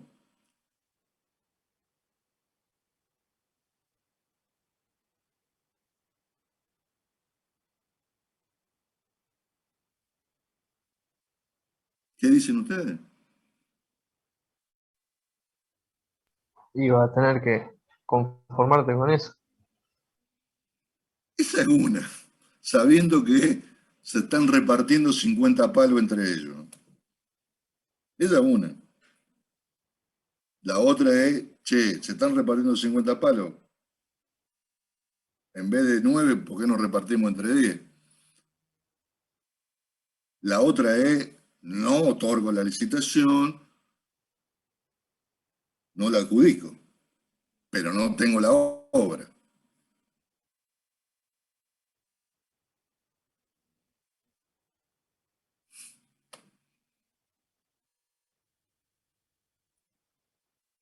¿Y qué hacemos? Está lleno de esto. Lleno. Hace años, miren, solamente que hay que dedicarse a estas cosas, ¿no? Hay que dedicarse y tener años y mirar, qué sé yo. En la provincia de Córdoba, las obras las ganaba uno solo.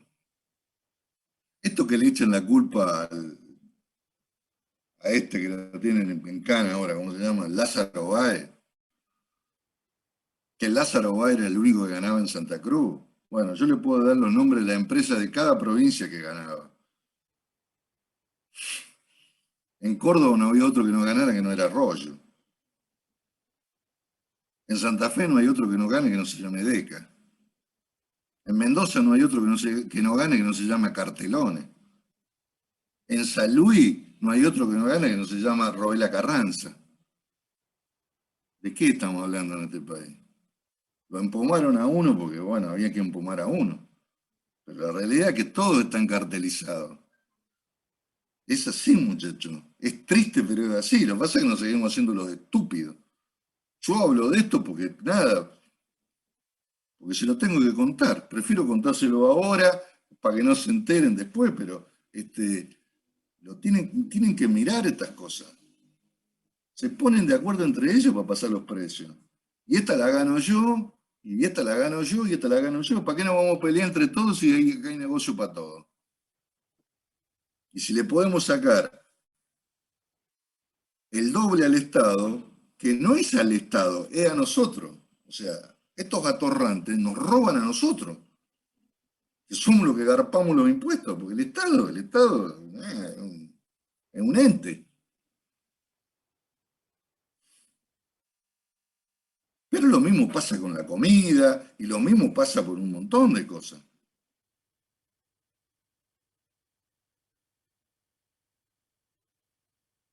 No pasa solamente con esta historieta de la obra pública, pasa con un montón de temas, ¿no? Resulta ser que ahora la chapa vale un fangote de plata. Bueno, proveedor de chapa en la República Argentina, fabricante de uno solo. Y no hay chapa. ¿Qué tiene que hacer el gobierno? ¿Importar chapa de otro país?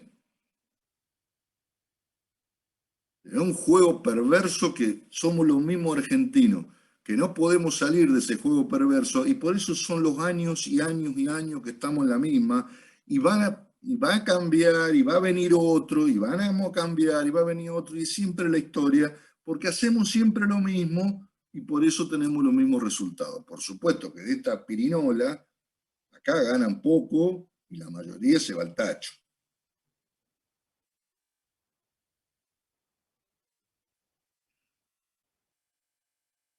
Las grandes obras, después hay otras más grandes que las empresas argentinas no la pueden hacer. O sea, las empresas argentinas, por ejemplo, no pueden hacer una obra como una represa hidroeléctrica. No tienen la tecnología, ni la capacidad técnica ni económica. Las empresas constructoras argentinas difícilmente puedan hacer ellas per se una autopista, si no están asociadas entre 4 o 5. Es decir, ocurre, pero también ¿por qué ocurre esto? Porque las empresas se han fundido 300.000 veces. ¿Cuánto hace que no se hace obra pública en este país?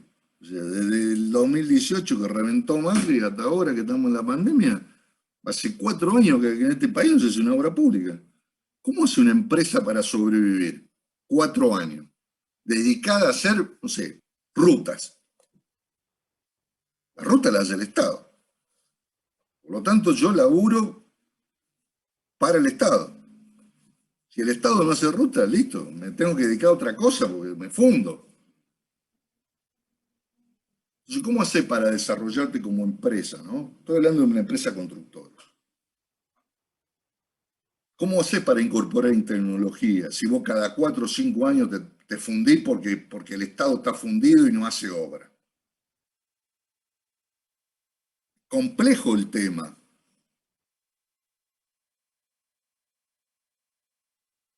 Pero bueno, nada. Es complejo y es apasionante también, ¿eh? ¿Y la pasión dónde aparece? Y la pasión aparece en el hacer. La pasión aparece en querer derribar esta historia, en querer, bueno, me toca hacer una obra y la hago bien, la quiero hacer bien.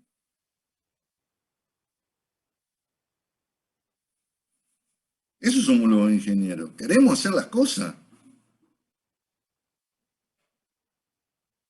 Pero en el medio tenemos toda esta historieta, ¿eh? Toda esta historieta. Yo le puedo asegurar, ponen garra, y la van a poder sacar adelante las cosas. Y cuando le pasen alguna situación como la que yo les digo, bueno, no se escondan, no se escondan.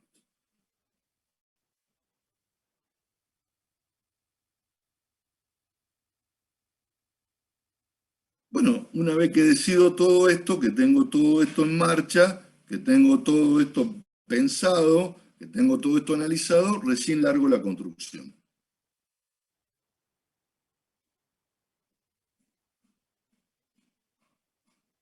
¿Mm? Ahora bien, termino de construir el pavimento.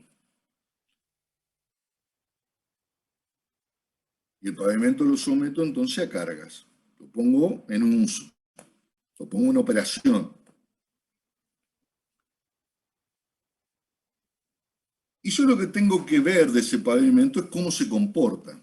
Pero en realidad el pavimento es una estructura.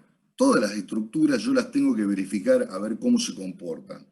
Cómo se comporta un puente, cómo se comporta un edificio, cómo se comporta una estructura reticulada, cómo se comporta el comportamiento durante la operación. La mayoría, nada, no se le da bolilla a esas cosas, pero hay otras que son mucho más susceptibles, que sí hay que controlarla, qué es lo que está pasando. Entonces aparece el monitoreo.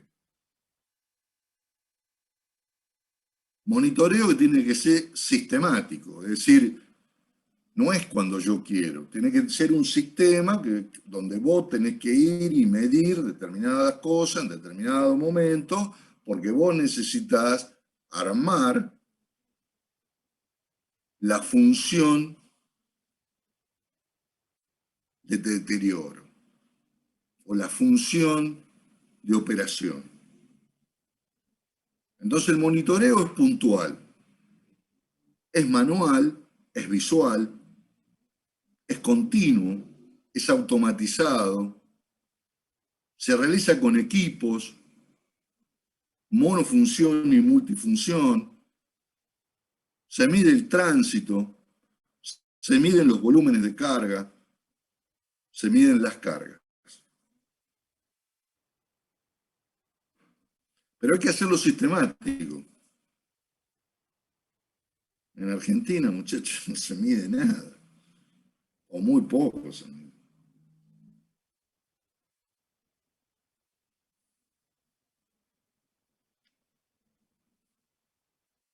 Esto que es el quid de la cuestión, bueno, nosotros, nada, nos sacamos la foto el día que inauguramos y después que Dios quiera, porque no les interesa pagar esto, que es tan importante como todo esto. Ya les expliqué dónde está la historia. La guita está en la que te ahorras acá.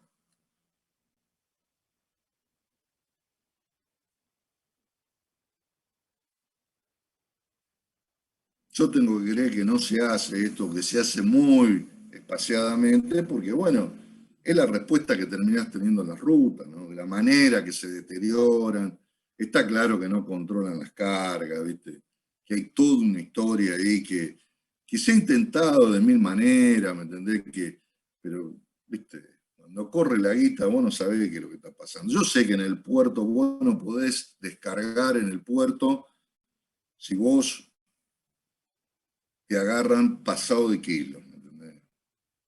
¿Por qué?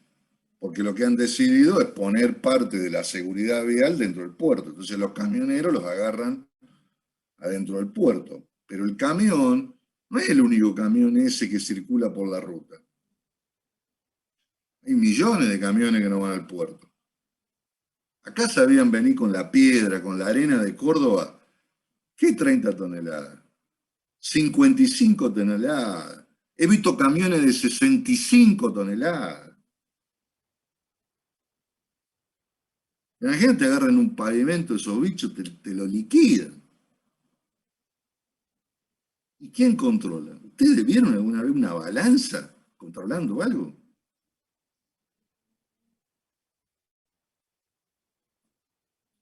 Existe la carta de porte, existen un montón de cosas, pero lo que no existe es policía caminera controlando, o policía o agencia de seguridad vial controlando este tipo de cosas. Porque sí, está la gendarmería controlando, pero la gendarmería controla la carga, no sé, a lo mejor estoy hablando al pedo y sí, a mí me parece que no.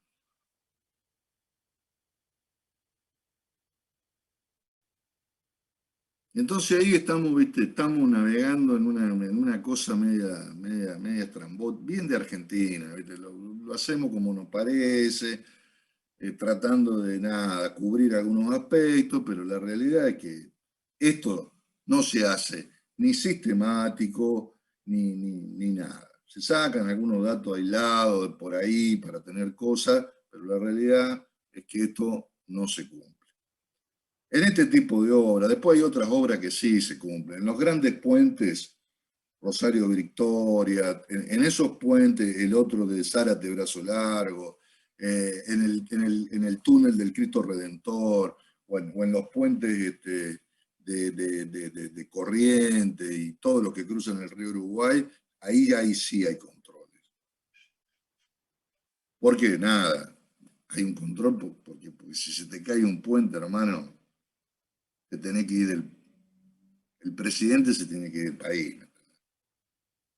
Entonces, si una ruta se rompe y hay tantos kilómetros que no pasa nada. En cambio, en esas se cuidan porque saben que los matan. Pero bueno. ¿Y qué medís? Medís indicadores concretos. Medís deflexión. Medís rugosidad. Medís textura. Medís fricción. Medís espesor. Medís. Obtenés valores de esa medición. Con lo cual, si lo hiciste al inicio, sabés cuál es la respuesta en el momento cero. Si luego lo haces sistemático en el tiempo, vos vas a tener valores a lo largo del tiempo y por ende lo que vas a poder establecer, y esto lo saben ustedes mejor, si yo puedo graficar una serie de puntos en un gráfico XY, luego puedo de alguna manera establecer cuál es la función más representativa de esos puntos. Lo han hecho en hidrología y lo han hecho en otras cosas, en otros ensayos, donde a partir de los puntos encuentran una función. Función que puede ser lineal, que puede ser cuadrática, que puede ser la función que sea. Y esa función es la función deterioro. Porque si yo arranqué en el punto cero de la mejor manera, está claro que con el tiempo voy a tener valores menores o mayores que están indicando el deterioro de mi pavimento por el uso. Por lo tanto, si yo puedo establecer en un tiempo determinado cómo es esa función, puedo predecir lo que va a pasar en el futuro. Y si puedo predecir lo que va a pasar en el futuro, puedo analizar la función comportamiento de lo que me pasa en la realidad con lo que yo proyecté. Puedo establecer entonces si estoy bien, regular o mal, si me tengo que adelantar, si me tengo que atrasar, qué es lo que tengo que hacer de acuerdo a cómo es la respuesta real de mi obra.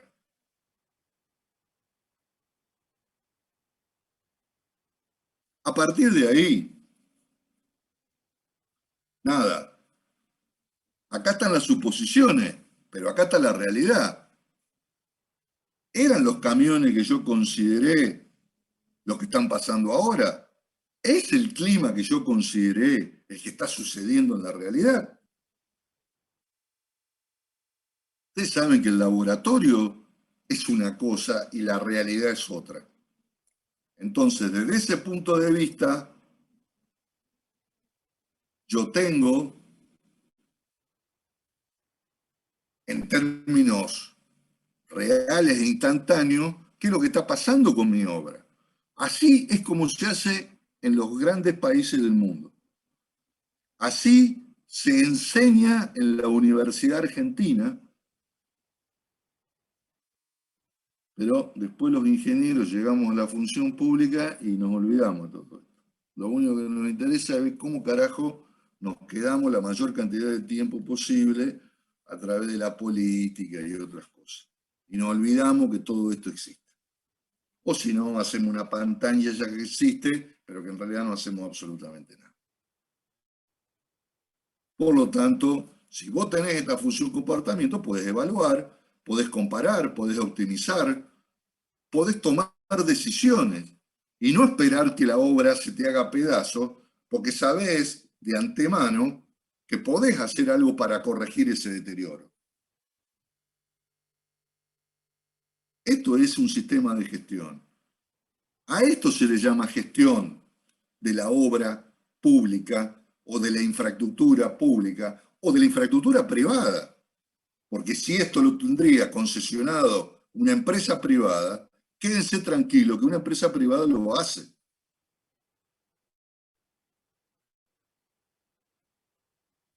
Una empresa privada esto lo hace. ¿Por qué?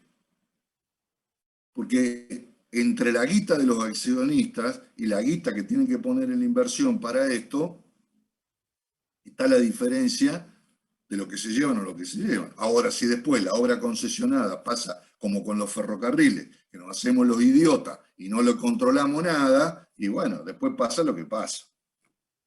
Ahí está en cana. El que no controlaba, bueno, ahora está en cana.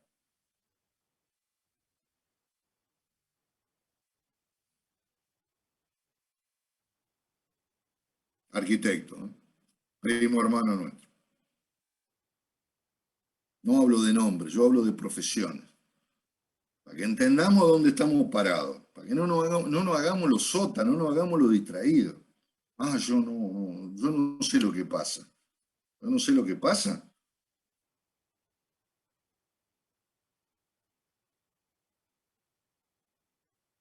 Bueno.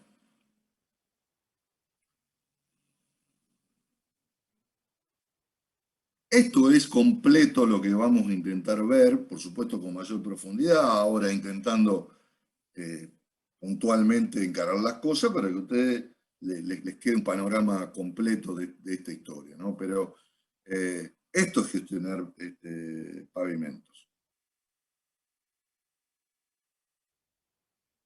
¿Saben por qué hago hincapié en esto y rompo las pelotas con esto? Perdónenme la palabra. Porque ustedes, luego muchos de ustedes van a ir a laburar de gerente. Muchos van a laburar de gerente. Muchos van a ir a laburar una comuna y van a ser el encargado de obras públicas. Algunos se van a ir a laburar a vialidad, otros se van a ir a laburar a la municipalidad, otros a la provincia. Y ahí, muchachos, se hace gerencia, no se hace ingeniería. Ahí ustedes no van a ir a calcular nada. Ahí van a ir a aplicar estos sistemas.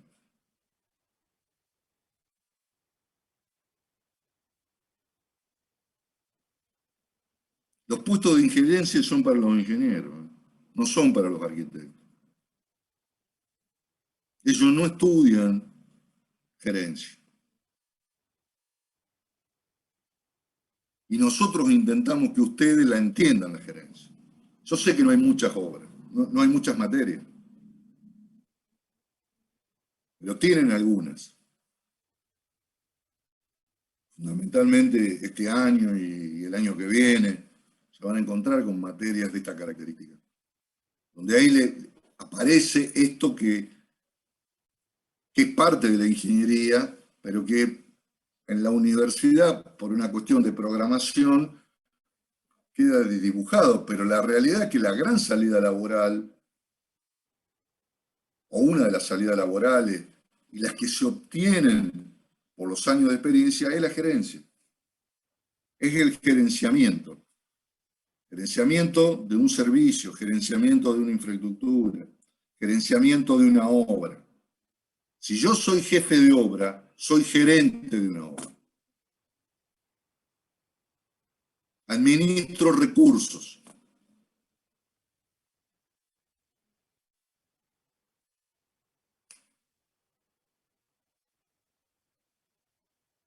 Bueno. ¿Me quieren preguntar algo?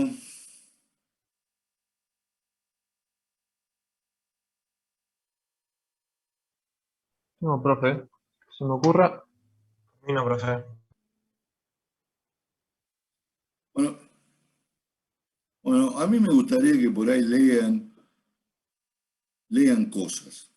Miren, los portales de los diarios de Argentina tienen un montón de información. Un montón. Mucha porquería.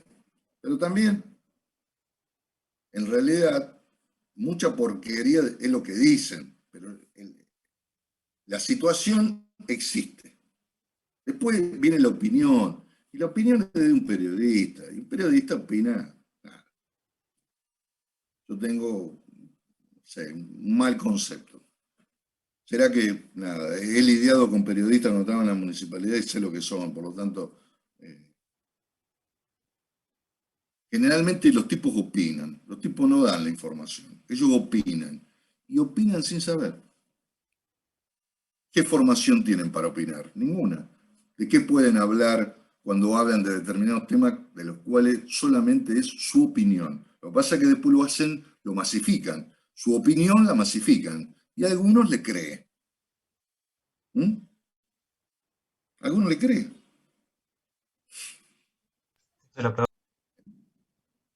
Yo lo que digo es que por ahí miren, lean algo que tenga relacionado con la ingeniería, que les llame la atención y miren, ingeniero, apareció esto en el diario.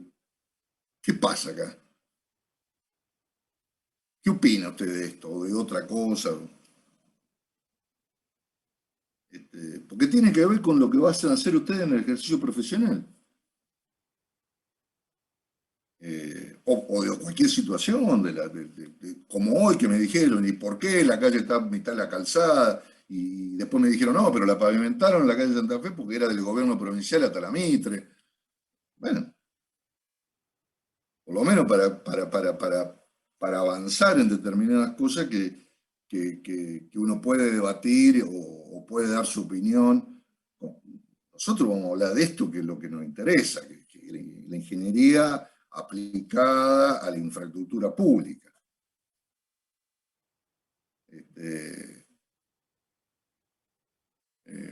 Por ahí estaría bueno que de vez en cuando alguno me zampe alguna pregunta con algo de qué pasa y bueno, con gusto, si lo sé, se lo voy a contestar. Y si no lo sé, voy a dar una opinión de algo que a mí me parece con los argumentos correctos. No voy a hablar de lo que no entiendo. Pero de algunas cosas es interesante. Para que, vuelvo a repetir, mi tía es que ustedes entiendan que la ingeniería es mucho más, pero mucho más que hacer un cálculo de una estructura.